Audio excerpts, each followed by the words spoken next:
Can you believe it's been over 10 years since Malaysian Airlines Flight MH370 vanished in mid-air in 2014? Ever since, the world has been wondering what exactly happened. But don't give up. Some determined researchers may have found a big clue that could lead us to the missing plane. It could be the key to solving one of the biggest mysteries in aviation history. And guess what? We may not only find the plane, but also uncover some shocking secrets. In today's video, we'll go into detail about what really happened that day. Don't forget to hit that subscribe button before we tell you all about this amazing breakthrough and what it means for the MH370 puzzle. Let's dive into the mystery of Flight MH370. This was supposed to be a quick trip, just over 6 hours in the air. The man in charge was Captain Zahari Ahmad Shah, a 53-year-old pro with over 18,000 hours of flying under his belt. He was a total expert, loved his job, and even shared cool aviation stories online. Sitting next to him was First Officer Farik Abdul Hamid, a 27-year-old with 2,763 flying hours. This flight was a chance for Farik to learn from the best. But sadly, it turned out to be his last.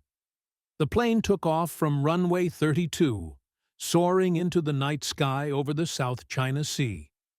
It climbed to 35,000 feet, and the crew checked in with Kuala Lumpur Air Traffic Control to say, "Yup, we're up here." Everything seemed normal.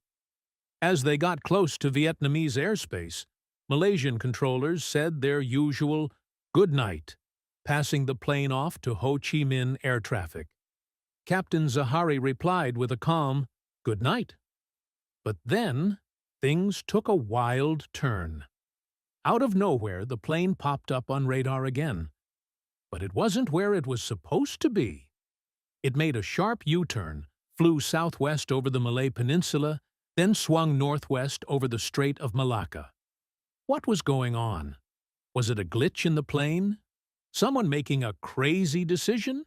Or something totally bizarre? No one had a clue.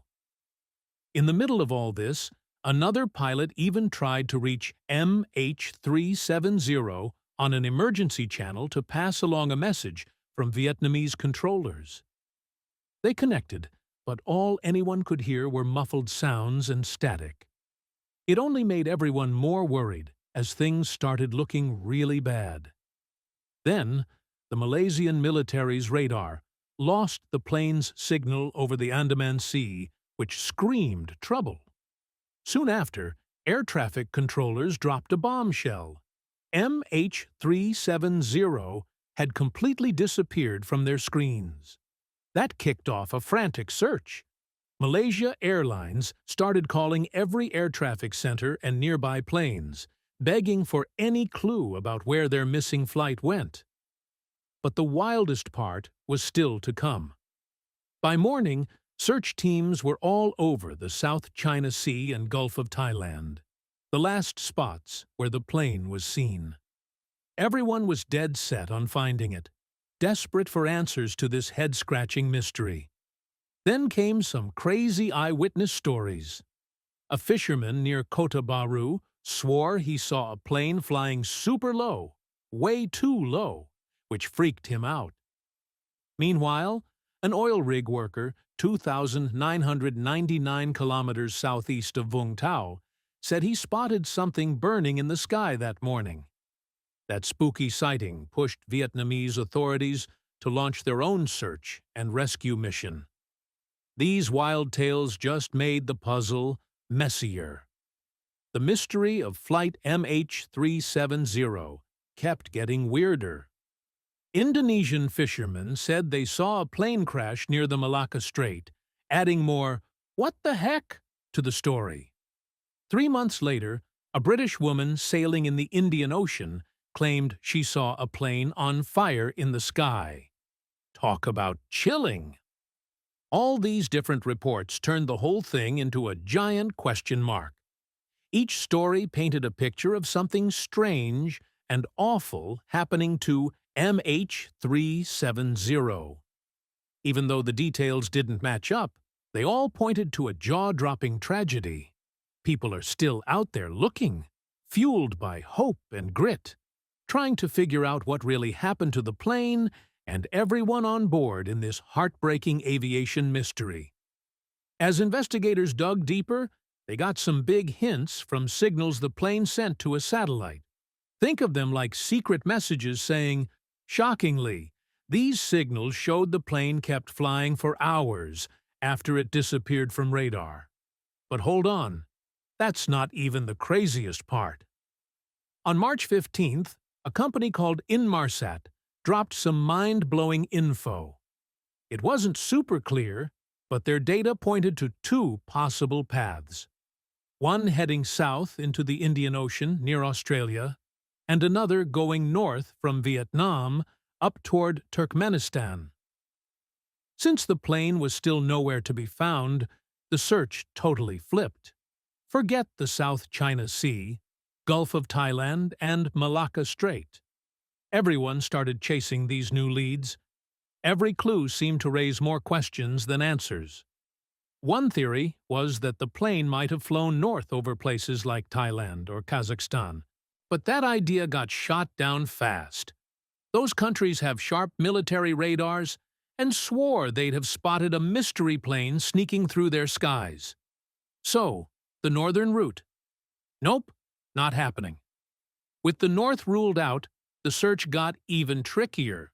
They split it into two huge zones. The first, called the Southern Arc, stretched way out into the Indian Ocean southwest of Australia. The second covered a massive chunk of Southeast Asia, Western China, and the Indian subcontinent. Talk about a headache. This search was a total roller coaster. Then, on March 24, 2014, Malaysia's Prime Minister Najib Razak shared some gut-wrenching news. After studying the plane's final signals, experts figured out it ended up in the southern Indian Ocean. There was nowhere to land safely out there. The heartbreaking truth sank in. Flight MH370, and everyone on it, likely crashed into the sea. It was a crushing moment that left a permanent mark on aviation history, especially for those tied to the lost flight.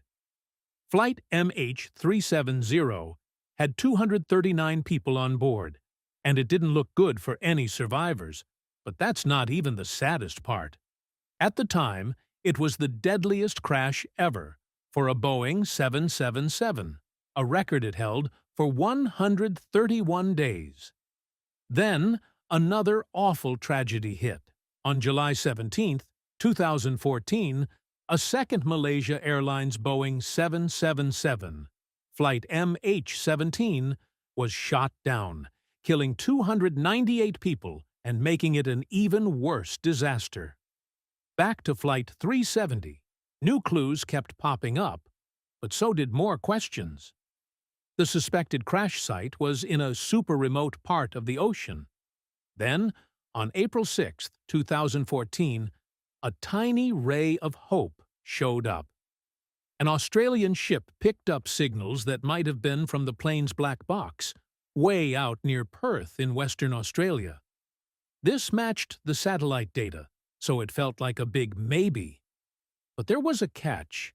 Were these signals really from MH370? They sent an underwater robot to check it out, but its battery was running low, and the search area was huge. The robot did its best, but no plane parts turned up. Later, they figured the signals might have been a fluke, maybe from glitchy sonar gear. The search dragged on until June 2015, but still, nothing. Then, bam. On July 29, 2015, a game-changer happened. A piece of the plane's right wing, called a flaperon, washed up on a far-off beach on Reunion Island, about 3,700 kilometers west of where the Aussies had been looking in the Indian Ocean. Over the next 18 months, 26 more bits and pieces showed up on beaches in Tanzania, Mozambique, South Africa, Madagascar, and Mauritius. 3 of them were 100% from MH370, and 17 were almost certainly from it too. 2 pieces from inside the plane hinted it had broken apart. But was that in the air or when it hit the water? No one could say for sure. When they checked out the wing pieces from Reunion Island and Tanzania, some wild clues about Flight MH370's final moments popped up. It didn't look like the plane gently floated down to the water. Some experts thought it might have nosedived into the ocean at a crazy steep angle. By January 2017, Malaysia, Australia, and China said, "We're done," and called off their official search. But a U.S. company called Ocean Infinity got the green light from Malaysia to keep looking until May 2017. Sadly, they came up empty too, and in 2018, the Malaysian Transport Ministry officially threw in the towel. Then came a big twist. Malaysia's 2018 report hinted the plane might have been purposely flown off course, pretty much ruling out a random breakdown. That sparked a creepy thought. Did someone hijack it?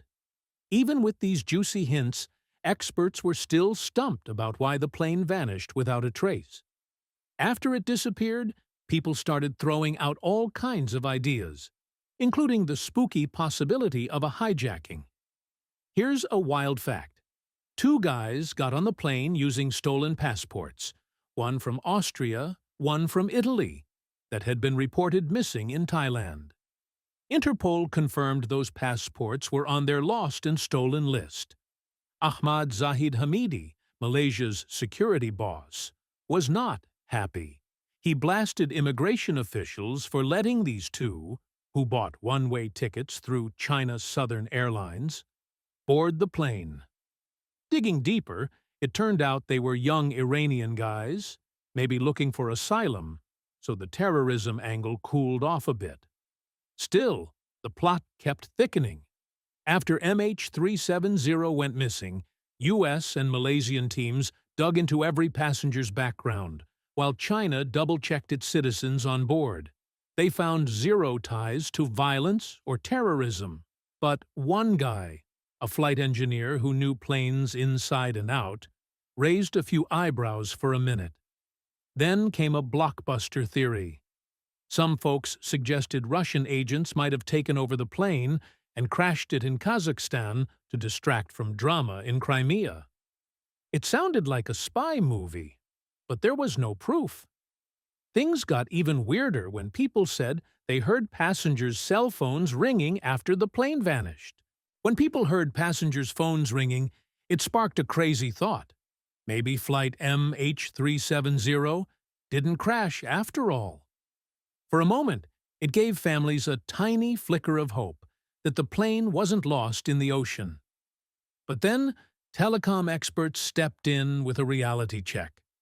They said a ringing phone doesn't mean it's actually connected. It's just the network searching for it. If it can't find the phone, the ringing stops after a bit. So, that's probably why families heard those rings.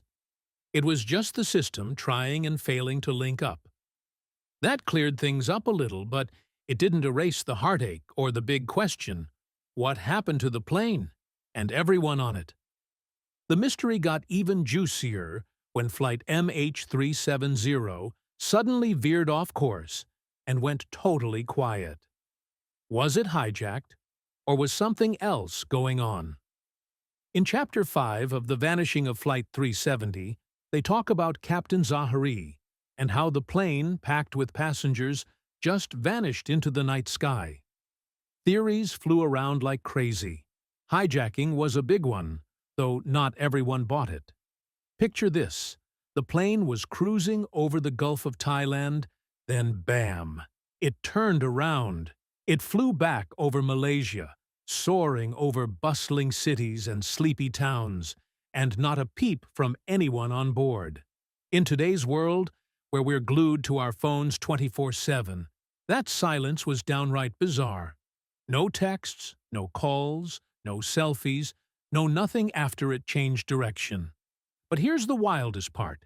In an age where everyone's always online, the total blackout from Flight MH370 was unreal. Most passengers were from Malaysia and China, places where people are always on their phones, especially travelers. So why didn't anyone send a quick help or what's happening? Were they knocked out? Blocked somehow? Maybe the plane was too high for signals to work, or they tried and just couldn't get through.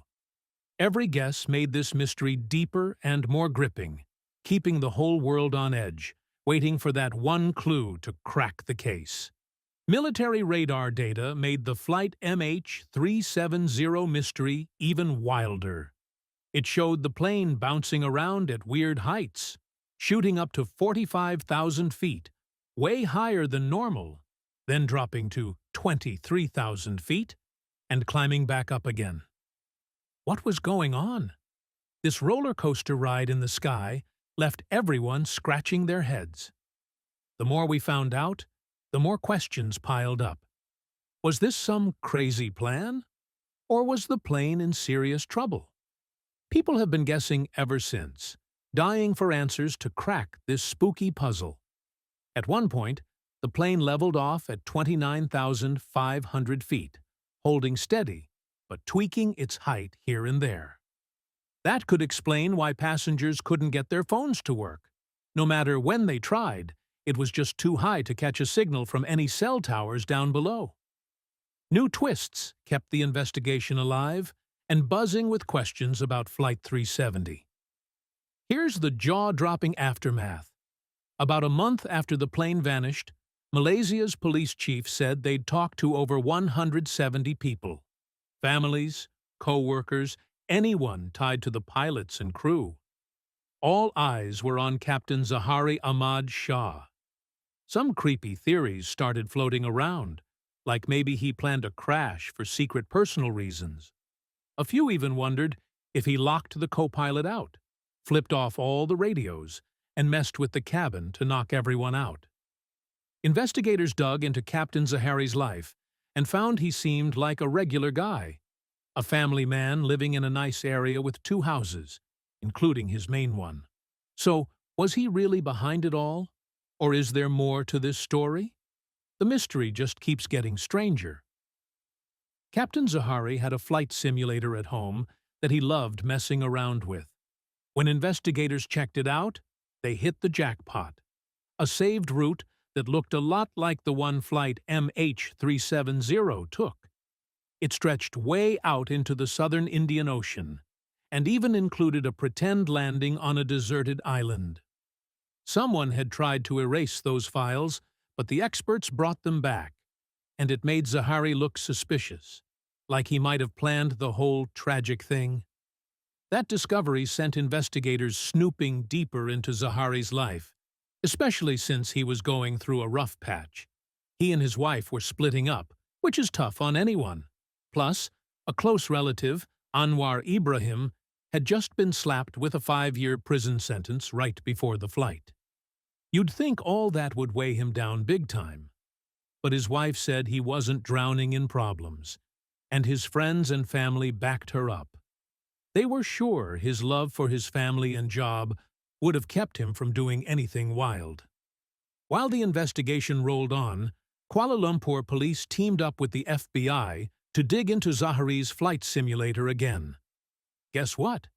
They didn't find any solid proof he was plotting to hijack Flight MH370. So, they turned their spotlight on the co-pilot, Fariq Abdul Hamid, and that's when things got juicy. Turns out, Fariq tried to make a phone call while the plane was flying low over Malaysia's coast. The call connected to a tower in Penang State for just a moment before dropping. Poof! Because the plane zoomed out of range too fast to link up with another tower. But here's the really wild part. That quick call sparked a ton of questions. Who was Fariq trying to reach at such a crazy moment? People started buzzing with guesses and rumors. The investigators and authorities stayed tight-lipped about it, which only made the chatter louder and the mystery even bigger. Some folks started whispering that Farik, the co-pilot, might have been wrestling with personal troubles.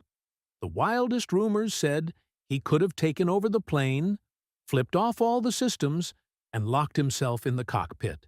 If that's true, it would have been a total nightmare, leaving the crew and passengers helpless with no way to get in during a crisis. Others guessed maybe his love life was a mess, pushing him to do something this drastic. These juicy theories painted Farik as a guy drowning in stress, ready to snap. But hold up, lots of people saw a totally different side of him. Farik didn't seem like someone on the edge. He was head over heels in love and engaged to Captain Nadira Romley, another pilot. Their wedding was coming up, and he was pumped about it. A guy thrilled for his future, not plotting a tragic escape. Flying was his passion, and he took real pride in his job. That just doesn't sound like someone desperate to throw it all away in such a heartbreaking way. So, what do you think? Is the MH370 mystery more about the messy, complicated stuff in people's heads than just a random disaster? Drop your thoughts in the comments below. We'd love to hear from you.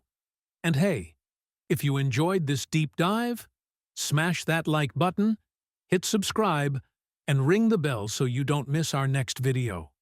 Stay curious, and we'll catch you in the next one.